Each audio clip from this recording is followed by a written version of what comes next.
Welcome. Message from the streets. Hope everybody's day is going well as can be expected. Today's topic, as usual, controversial, you know, and I'm going to say, first of all, not to be offensive to anyone on either side of the aisle, saying whatever position you may take. The topic today is dealing with the word black and white to identify people.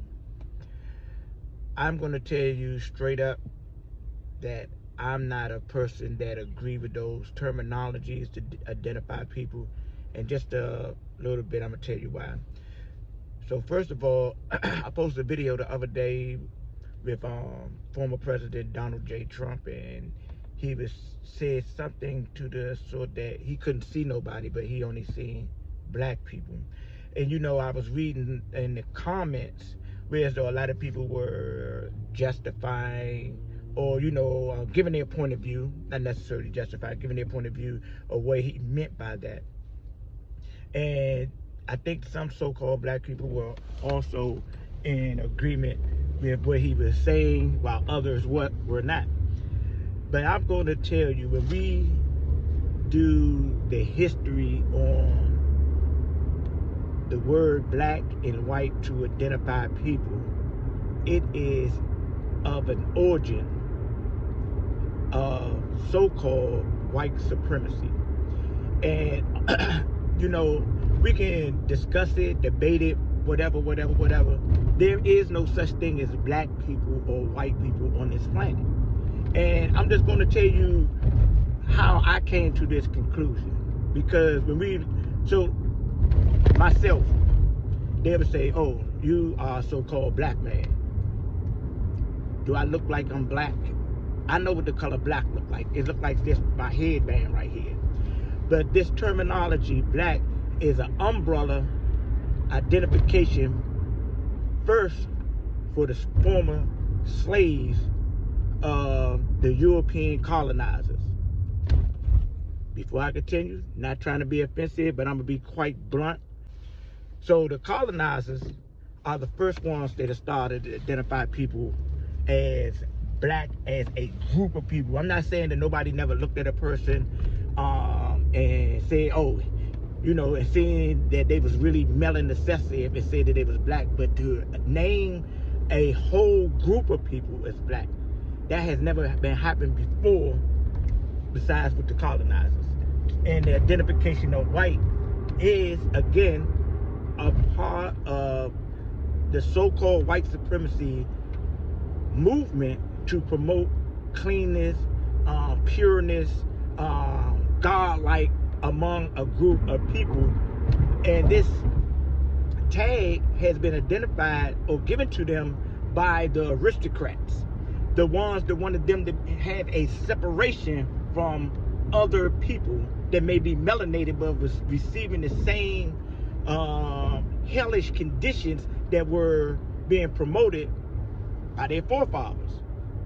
The kings, the queens, the monarchies, and whoever was the ruling class, the landlords, whoever was ruling, they were always stomping on the backs and the heads of the persons, the farmers, the so-called peasants, who could relate to the struggle of so-called Africans or melanated people that were indentured servants, slaves, here in North America and the Americas. So I want to just give you something to think about, especially so-called blacks that identify themselves as black. Why is it that no one else on the planet that's melanated, that may even be connected to us, through DNA and heritage and ancestry, identify themselves as black? You know why? Because they got a land, they got a language, they got, they got culture. And because they got these things, when you try to identify certain people from different diaspora as black, they are offensive, because they know when you say that they are black, that you are comparing them with the former slaves or the children of the slaves in North America. So this terminology, black, there's no such thing as the black language. There's no such thing as, you know, the black land, where people can go back and say, well, we're going back to black land. It ain't no such thing as that. People say they going back to Ghana, they going back to Kenya, they going back to Egypt, they going back to France, and they have a name of a people that identify with that land. So-called blacks don't have no name or language to identify but of that of the colonizers. So the colonizers, they feel, you know, that it is okay to continue to keep so-called melanated people disconnected from some type of ancestry of identification. And you got to ask yourself, why? Why hasn't no one been able to connect the dots to who the so-called blacks are? You know, people say a lot of different things. Some people say, yeah, we the natives. Some people say that we the Egyptians. Some people say that, you know, that we are, you know, the Hebrew Israelites. But you know what? The thing about it is that the people that displaced us, they haven't done nothing to re-identify us possibly correctly with the technology that they had. And for my brothers and sisters that are saying that we the natives and we the Hebrews and other things, I'm not going to disagree with you, but I'm going to tell you this. You got to get your minds right. Also, so-called black people aren't descendants of Pharaoh and, you know, the high court of the blue line in Egypt. If this doesn't make sense. All so-called black people aren't descendants of the original 12 tribes of Israel. It doesn't make sense. And all so-called black people are not native to the Americas. It doesn't make sense. Only way that can make some sense if you do some coagulating and put together the supercontinent and say where life started at.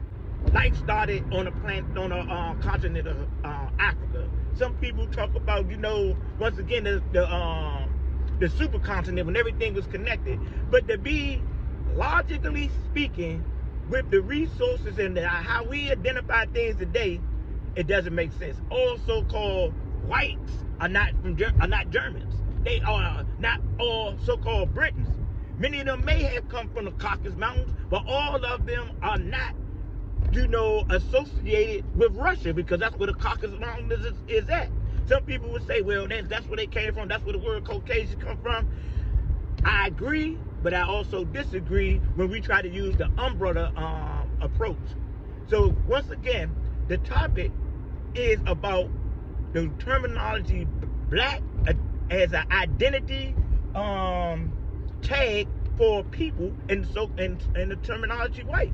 We look at the two words when they classify with these people that they say that we are labeling, and we got two, you know, polar opposites of what's going on. One is clean, the other is dirty. One is an angel, the other one is a devil.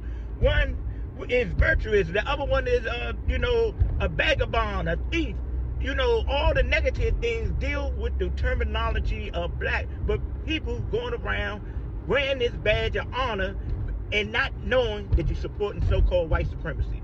And that's what the terminology white and black actually associate with. It's two words that saying indirectly, when you use them to identify people, that you are promoting white supremacy, so-called white supremacy. And again, I'm not saying this to be offensive. I'm saying this because this is reasonable, rational truth in our face, but we refuse to acknowledge and accept it because we want something to hold on to. And we let it go, you know, our so-called blackness, then what we gonna hold on to? We don't got nothing. And people don't wanna have nothing to hold on to. But the same thing is, so-called whites, they can say, well, I'm from Germany. But the blacks in America can't say they from anywhere. Ladies and gentlemen, this video is for education purposes only. If it's just a good point of view, didn't mean to offend anybody, have a blessed day.